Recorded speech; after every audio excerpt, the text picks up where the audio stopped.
내가 길이요 진리요 생명이라고 지금도 우리에게 손 내밀고 말씀하시는 예수님, 이 시간 우리를 향한 그 주님의 손을 붙드는 예배가 되길 간절히 소망합니다. 그래서 주님 걸으신 서망의 빛을 따라 우리도 예수의 길을 걷겠노라고 믿음으로 순종하며 주 앞에 나아갈 수 있도록 인도하여 주시옵소서. 아멘.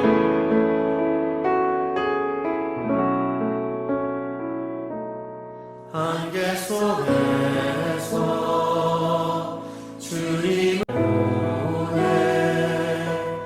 아무도 없을 것 같던 그곳에서 손 내미셔서 나를 붙드네. 길 잃고 쓰러져가던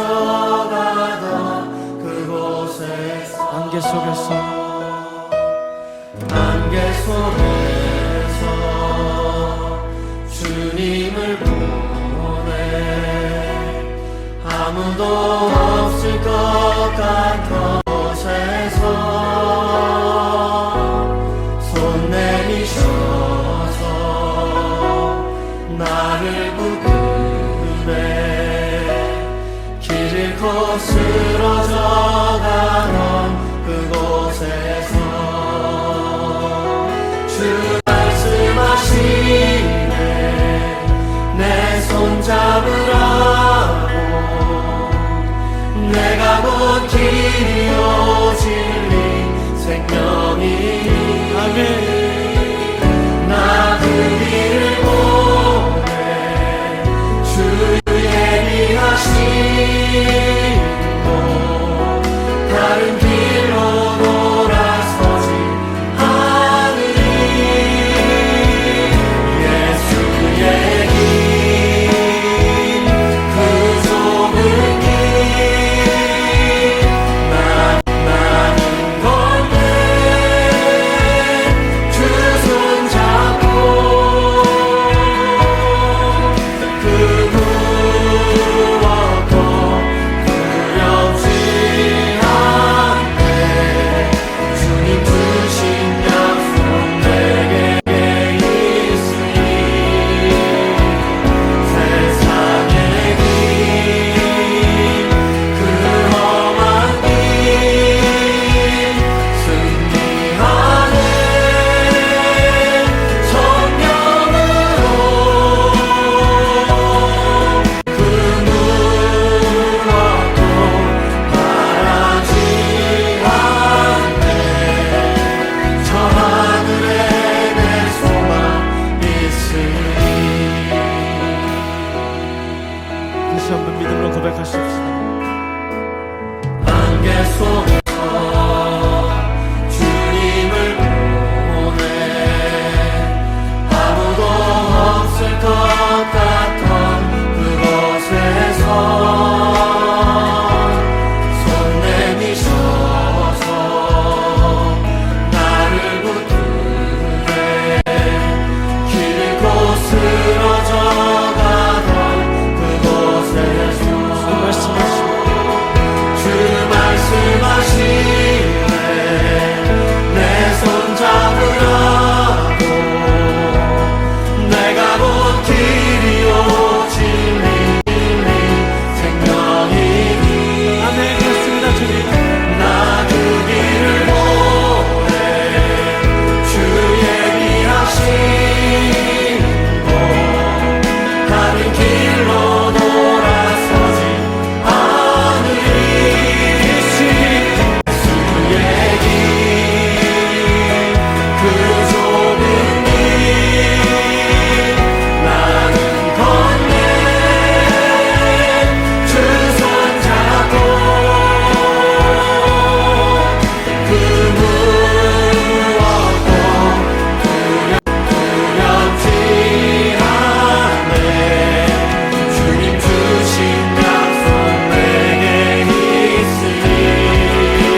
감사합니다. 2023년 7월 5일 사랑하는 주님의 자녀들에게 주시는 말씀은 떳떳하지 못한 자의 궁색한 변명입니다. 성경 말씀은 여호수아 22장 24절에서 26절까지의 말씀입니다. 우리가 목적이 있어서 주의하고 이같이 하였노라. 곧 생각하기를 후일에 너희의 자손이 우리 자손에게 말하여 이르기를 너희가 이스라엘 하나님 여호와와 무슨 상관이 있느냐. 너희 르벤 자손 갓 자손아 여호와께서 우리와 너희 사이에 요단으로 경계를 삼으셨으니 너희는 여호와께 받을 분깃이 없느니라 하여 너희의 자손이 우리 자손에게 여호와 경외하기를 그치게 할까 하여 우리가 말하기를 우리가 이제 한 제단 쌓기를 준비하자 하였노니 이제 번제를 위함도 아니요 다른 제사를 위함도 아니라. 여호수아 22장은 필요 없어도 될 장이 필요 있게 된 장입니다. 왜냐하면 1절에서 6절은 지금까지 싸움에 동참한 르벤, 갓, 므낫셋 반지파를 요단 동편으로 돌려보내는 기사이고 7절에서 34절은 돌아가는 그들이 요단 언덕에 도착하자 보이는 큰 단을 쌓았으므로 자칫 골육 상쟁이 일어날 뻔한 내용입니다. 사력 있게 행동하여 단을 쌓지 않았어도 필요 없는 장이 되었을 것이요. 근본적으로는 그들이 요단 동편에 눌러 앉지 않고 건너왔더라면 필요 없는 말씀이 되었을 것입니다. 그렇다면 필요 없는 장이 필요 있게 된 22장을 통해서 말씀하시고자 하는 것은 무엇일까요? 두 지파반은 모세 당시 요단 동편에서 아모리 왕 시온과 바산 왕 곡이 지배하던 땅을 기업으로 요구하였습니다. 그들이 모세에게 그 땅을 기업으로 주기를 청하였을 때에 모세가 갓 자손과 르벤 자손에게 이르되 너희 형제들은 싸우러 가거늘 너희는 여기 앉아 있고자 하느냐. 너희가 어찌하여 이스라엘 자손으로 낙심하게 하여서 여호와께서 그들에게 주신 땅으로 건너갈 수 없게 하느냐. 책망하면서 정탐꾼들이 낙심하게 하므로 여호와의 진노가 그들에게 임하여 그들이 약속의 땅에 들어가지 못하였던 사실을 상기시킵니다. 르벤과 갓과 므낫셋 반지파 자손들은 말하기를 이 땅에 원주민이 있으므로 우리 어린 아이들을 그 견고한 성읍에 거주하게 한 후에 우리는 무장하고 이스라엘 자손을 그곳으로 인도하기까지 그들의 앞에서 가고 이스라엘 자손이 각기 기업을 받기까지 우리 집으로 돌아오지 아니하겠다. 약속함으로 그들의 부탁은 허락하였습니다. 여호수아 첫 장에는 이 약속을 이행하는 것을 명하는 말씀이 있고 그들은 자신들의 약속대로 실천하였던 것입니다. 이제 22장에서는 오랫도록 형제를 떠나지 아니하고 책임을 감당했던 그들에게 돌아가도록 허락을 합니다. 오직 여호와의 종 모세가 너희에게 명령한 명령과 율법을 반드시 행하여 너희 하나님 여호와를 사랑하고 그의 모든 길로 행하여 그의 계명을 지켜 그에게 친근히 하고 너희의 마음을 다하며 성품을 다하여 그를 섬길지니라.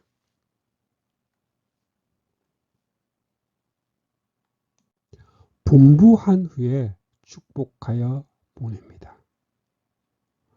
오랫도록 수고한 그들에게 7절에서도 축복하고 8절에서는 많은 전리품을 주면서 너희의 형제와 나눌지니라 당부하는 것을 봅니다. 모든 일이 선하게 마무리가 되었습니다. 정작 문제는 이제부터임을 성경은 말씀합니다. 르벤 자손과 갓 자손과 므낫세 반지파가 가나안 땅 요단 언덕가에 이르자 거기 요단가에 제단을 쌓는데 보기에 큰 제단이었더라 말씀하고 있기 때문입니다.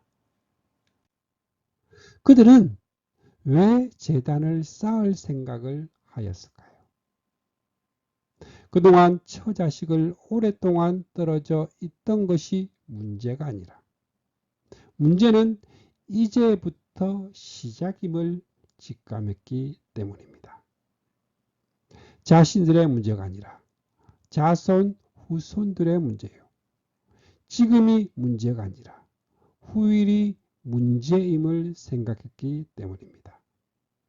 이 재단으로 말미암아 분쟁이 일어날 뻔하였으나 이 재단이 여호와의 재단 외에 다른 재단을 쌓으려 한 것이 아니라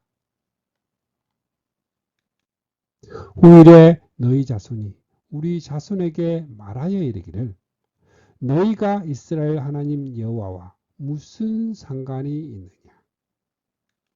너희 르벤 자손 갓 자손아 여호와께서 우리와 너희 사이에 요단으로 경계를 삼으셨나니 너희는 여호와께 받을 분깃이 없느니라 하여 너희 자손이 우리 자손에게 여호와 경외하기를 그칠까 하여 그렇지 않다는 증거의 목적으로 이 제단을 쌓았다는 해명을 듣고 나서야 사태는 수습이 되었던 것입니다. 그렇다면 르벤, 갓, 므낫세 반지파가 요단 동편에서 기업 갖기를 요청하여 얻은 것이 합당한 일이냐 아니면 합당치 아니한 것이냐 하는 점을 생각하게 됩니다. 그 점은 학자들 간에 많은 논란을 불러일으키는 문제이기도 합니다. 그러나 분명한 것은 두 지파 반의 판단이 잘한 일은 아니라는 사실입니다. 왜냐하면 하나님께서 아브라함과 이삭과 야곱에게 너희 자손에게 주리라고 언약하신 땅은 가나안 땅이었기 때문입니다. 구속사의 입장에서 바라볼 때에 하나님께서는 왜 아브라함을 택하셨으며 그들을 왜 가나안 땅에 두시려고 하시는가? 그 의도를 알았다면 대답은 분명해집니다. 하나님께서는 메시아를 아브라함의 자손으로 보내주실 것과 그를 유대 땅 베들레헴에서 나시게 하기 위한 준비를 하고 계십니다. 자, 이를 위하여 야곱의 자손을 출애굽시켜 가나안 땅을 목적으로 삼고 행진하게 하셨습니다. 이제 약속대로 가나안 땅을 주셨던 것입니다. 그렇다면 가나안 땅만이 약속의 땅입니다. 또한 가나안 땅을 기업으로 주실 것을 약속한 것은 하늘에 있는 영원한 기업에 대한 예표입니다. 그 기업은 율법의 대명사인 모세가 주지 못하고 예수의 모형적인 인물인 여호수아로 인해 주어졌던 것입니다. 그런데 르벤, 갓, 므낫세 반지파가 얻은 기업은 모세로부터 받은 것이라고 성경이 말씀하고 있습니다. 여호수아 13장 8절 말씀에 므낫세 반지파와 함께 르벤 족속과 갓 족속은 요단 저편 동쪽에서 그들의 기업을 모세에게 받았는데 18장 7절에서도 갓과 르벤과 므낫세 반지파는 요단 저편 동쪽에서 이미 기업을 받았으니 이는 여호와의 종 모세가 그들에게 준 것이니라 말씀하고 있습니다. 그것도 모세가 능동적으로 자진해서 준 것이 아니라 그들의 요청에 의하여 허락하였습니다. 어떤 사람은 하나님께서 이를 허락하시고 인정하시지 않았느냐고 반문할 것입니다. 허락하셨다고 그것이 신령상 유익한 것만은 아닙니다. 여호와께서 그들의 요구한 것을 그들에게 주셨을지라도 그들의 영혼은 쇠약하게 하셨도다 라고 말씀합니다.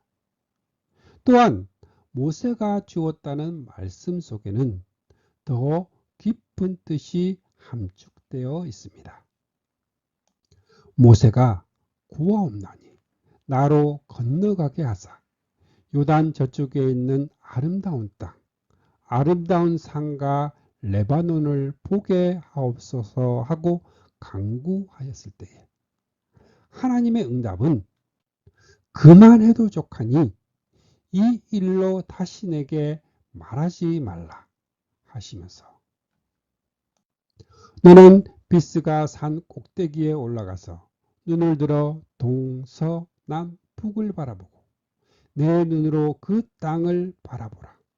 너는 이 요단을 건너지 못할 것임이니라 확실하게 말씀하셨습니다. 그 모세가 준 것이라면 그 땅이 어떠하다는 것은 더 말할 필요가 없는 것입니다.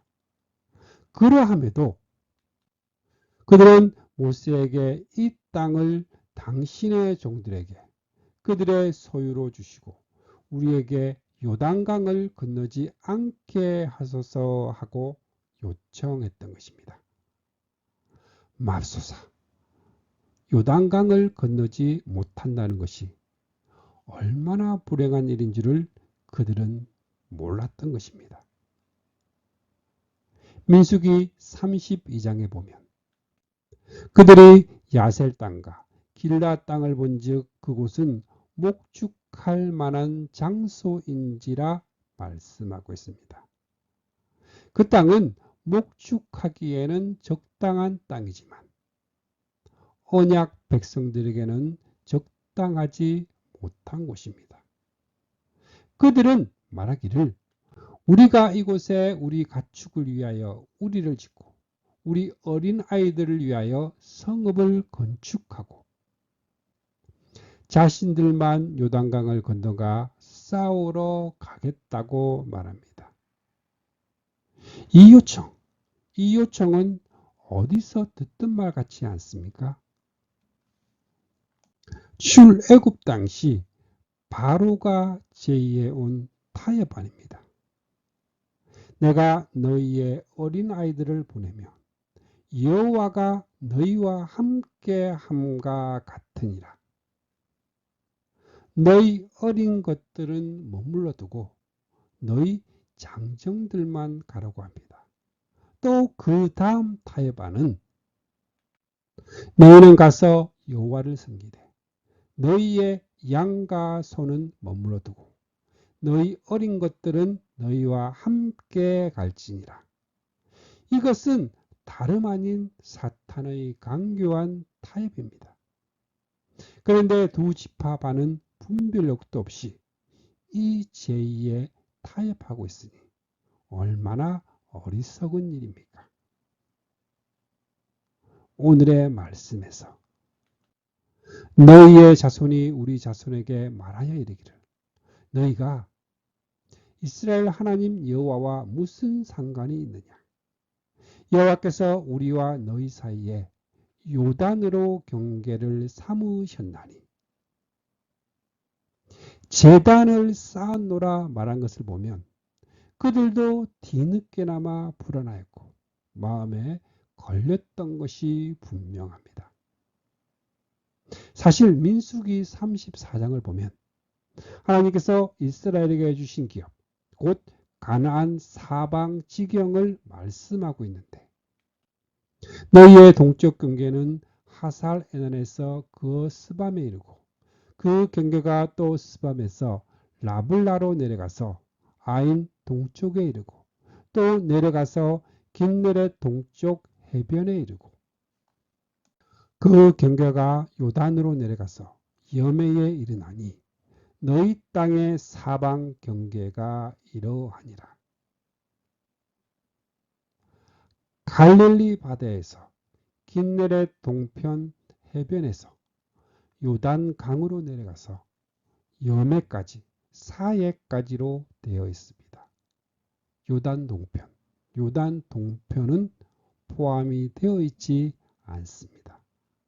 그러므로 비느하스도 그들에게 너희 소유지가 만일 깨끗이 아니하거든 여호와의 성막이 있는 여호와의 소유지로 건너와 우리 중에서 소유를 나누어 가질 것이니라 말하였던 것입니다. 그렇다면 그들이 차지한 기업이 여호와의 소유지에서 벗어난 지경인 것과 그들이 성령의 욕심에 의해서가 아니라 순전히 육신의 욕심을 따라 행동하였음을 알 수 있습니다. 그것을 깨달았다면 불안하여 단을 쌓고 공색한 변명을 늘어놓을 것이 아니라 비느하스의 말대로 그때라도 여호와의 성막에 있는 여호와의 소유지로 가족을 거느리고 모든 소양과 함께 뒤늦게나마 건너왔어야만 합니다. 여기서 짚고 넘어가야 할 문제는 왜 여호와의 제단은 오직 한 제단이어야만 하고 오직 한 곳, 성막이 있는 곳에 가야만 제사를 드릴 수가 있느냐? 왜 다른 곳은 용납되지 않는 것일까요? 그것은 구원이 오직 한 성막, 한 제단으로 예표가 된 예수 그리스도 분이기 때문입니다. 그리스도께서 단번에 드려주신 십자가의 제단과 인간의 몸을 입고 오신 그 성막 외에는 구원을 얻을 다른 이름을 주지 아니하셨기 때문입니다. 이제 르벤, 갓, 므낫세 반지파와 관련된 이 문제가 후대를 살아가는 성도들에게 왜 중요한가 하면 이 역사적인 사실이 우리에게 어떤 의미가 있느냐 하는 적용 때문입니다.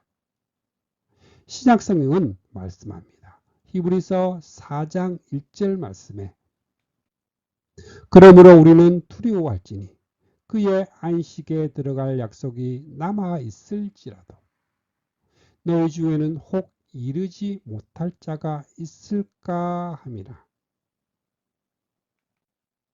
이르지 못할 자는 출발은 같이 하였으나 목적지까지는 도달하지 못하는 자를 두고 하시는 말씀입니다. 누가 그렇다고 말씀합니까? 너희 중에 혹 하신 것을 보면 불신자들을 가리키는 말씀이 아니라 우리 성도들을 가리키고 있음이 분명합니다. 불순종했던 세대들과 르벤, 갓, 므낫세 반지파와 같은 자들입니다. 그들은 믿음의 뿌리를 언약의 말씀에 두지 아니하고 눈에 보이는 세속적인 것, 요단 동편 모압 땅에 뿌리를 내리고 가축과 재물과 어린아이는 그곳에 남겨둔 채 자신들만 건너가는 말하자면 두 마음을 품은 자들입니다. 이런 사람은 무엇이든지 주께 얻기를 생각하지 말라. 두 마음을 품어 모든 일에 정함이 없는 자로다 경고하십니다. 오늘날도 유단 동편을 기업으로 요구하는 사람들이 의외로 많이 있지 않나 염려스럽습니다. 성도님들은 기업을 요단 동편에서 요구하고 있나요? 아니면 요단 저편, 서쪽, 약속의 땅에서 받을 것입니까?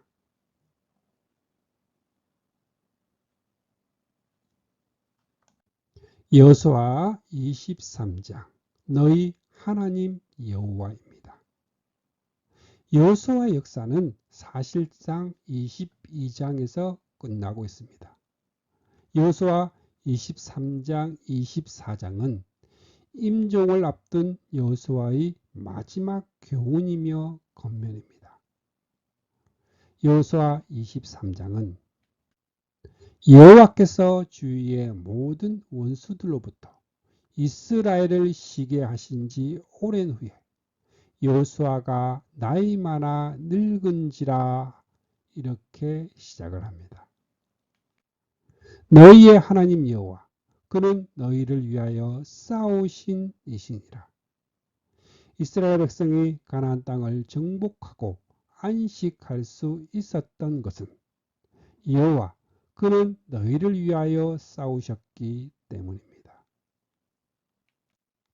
여호와께서 이스라엘을 위하여 싸우셨다는 의미가 무엇일까요? 여호와 하나님은 한 민족의 하나님만은 아닙니다. 또한 육적인 싸움을 하시는 그런 하나님은 아니십니다. 이는 모두가 구속사역을 성취하시기 위하여 영적 전쟁을 수행하시는 하나님을 계시해 주는 말씀입니다. 그래서 이 전쟁이 너희에게 속한 것이 아니요 하나님께 속한 것이라 말씀합니다. 출애굽기나 여호수아서는 영적 전쟁에 대한 예표로 주어진 것이요 모세나 여호수아는 여호와의 전쟁에 쓰임 받은 종들입니다. 그런데 우리가 주목해야 할 말씀은 여호수아는 그러한 하나님을 너희 하나님이라고 부르고 있습니다. 왜 그렇게 하고 있을까요? 여호수아 1장을 보시면 하나님께서는 여호수아에게 내가 어디로 가든지 하나님 여호와가 너와 함께 하느니라. 여호수아의 하나님이심을 말씀하셨습니다. 그런데 여호수아는 이제 와서 너희 하나님이라고 부르는 이유는 그것은 한 세대는 가고 한 세대는 오는 것을 의미합니다. 여호수아는 이제 떠나려 하고 있습니다.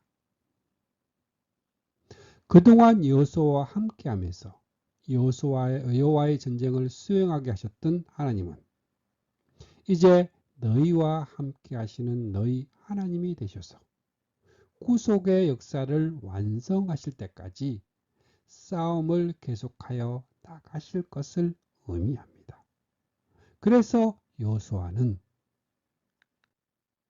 보라 나는 오늘날 온 세상이 가는 길로 가려니와 너희 하나님 여호와께서 이렇게 말씀하고 있는 것입니다. 이것은 여호수아만이 그렇게 한 것이 아닙니다. 하나님께서는 모세에게 내가 정녕 너와 함께 있으리라 말씀하셨습니다. 그런데 임종을 앞두고는 모세도 그들에게 이르되 이제 내 나이 120세라 내가 더 이상 출입하지 못하겠고 이렇게 말씀하면서 내 하나님 여호와께서 그가 너보다 먼저 건너가사 이 민족들을 네 앞에서 멸하시고 내가 그 땅을 차지하게 할 것이며 라고 말씀했던 것입니다. 모세의 죽음은 이스라엘 민족에게 있어서 큰 충격이 아닐 수가 없습니다. 그러나 모세가 죽었다고 가나안을 향하여 진군해 나가던 하나님의 전쟁이 중단되거나 포기하신 것은 결코 아닙니다.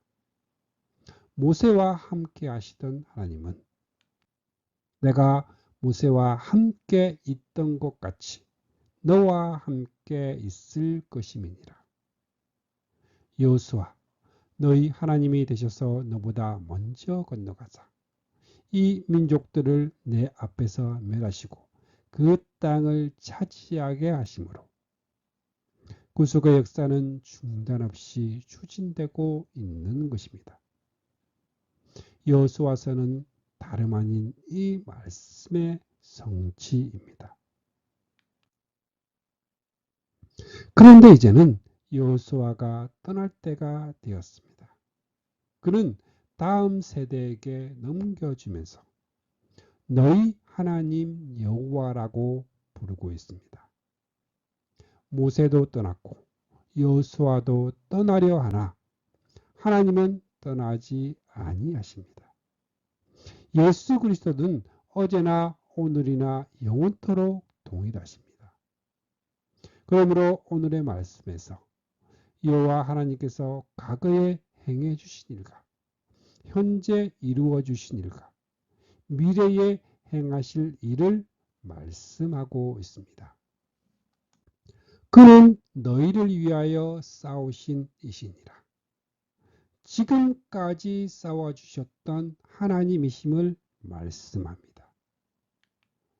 제비 뽑아 너희의 지파에게 기업이 되게 하였느니라. 현재에 그들에게 기업을 주신 하나님이심을 말씀합니다. 또한 너희의 하나님 여호와 그가 너희 앞에서 그들을 쫓아내사 너희 목전에서 그들을 떠나게 하시리니 앞으로도 변함없이 너희 하나님이 되셔서 남은 전쟁을 싸워 나가실 것을 말씀하고 있습니다. 여호와의 싸움을 수행하고 있는 모든 군사들은 그 하나님이 나의 하나님이 되신가 또한 너희 하나님이 되시어서 구속사역을 성취해 나가고 계신다는 그 역사가 분명히 완성되고 만다는 확신을 가져야만 합니다. 그렇다면 여호수아가 함께 하셨던 하나님이 너희 하나님 곧 나의 하나님이 되셨다면 우리는 어떻게 해야 한다고 말씀합니까? 이것이 우리에게 주시는 교훈의 말씀입니다.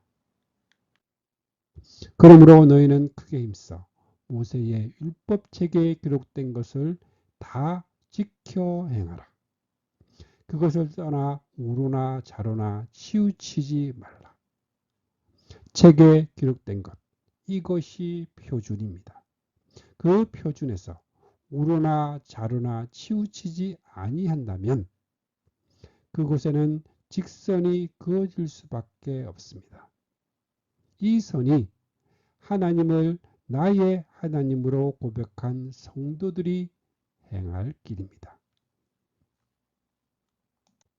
또한 이 말씀은 하나님께서 여호수아를 모세의 후계자로 세우실 때 나의 종 모세가 내게 명령한 그 율법을 다 지켜 행하고 우로나 좌우로나 치우치지 말라. 그리하면 어디로 가든지 형통하리라. 친히 하신 말씀입니다. 이 말씀을 마음에 간직하고 그대로 행하기를 힘썼던 여호수아는 하나님을 너희 하나님이라 부르시면서 이 말씀도 함께 들려주고 있는 것입니다. 너희의 하나님 여호와께 가까이 하기를 오늘같이 행한 것 같이 하라. 스스로 조심하여 너희의 하나님 여호와를 사랑하라. 하나님을 너희 하나님 곧 나의 하나님으로 고백하였다면 가까이 하고 사랑하지 않을 수가 없을 것입니다.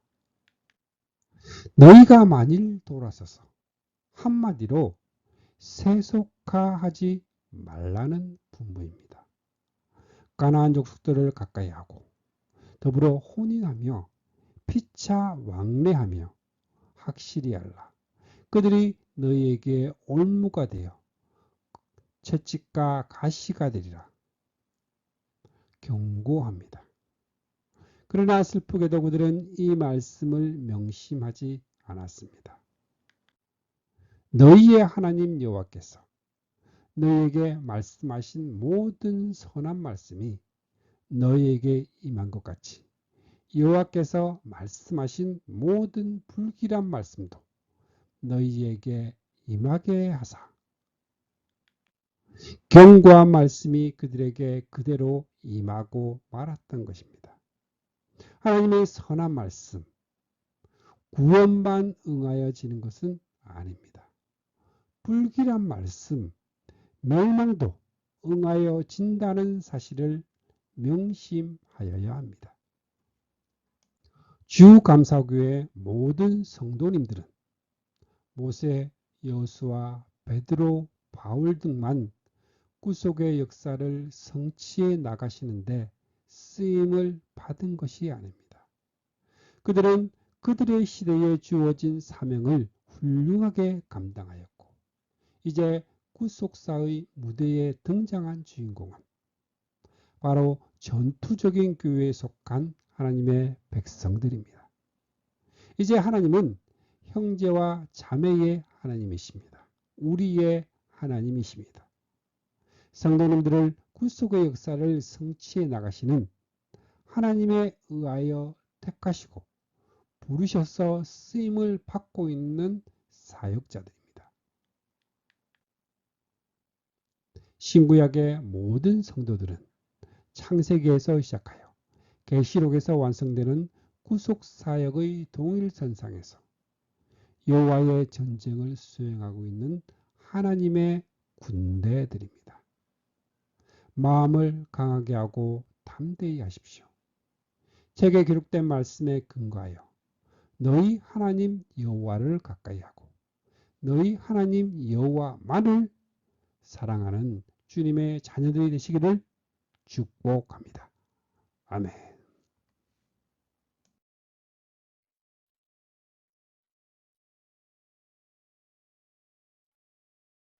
말씀을 통해 주님의 사랑을 느끼며 주님의 은혜의 축복을 받는 기도의 시간입니다.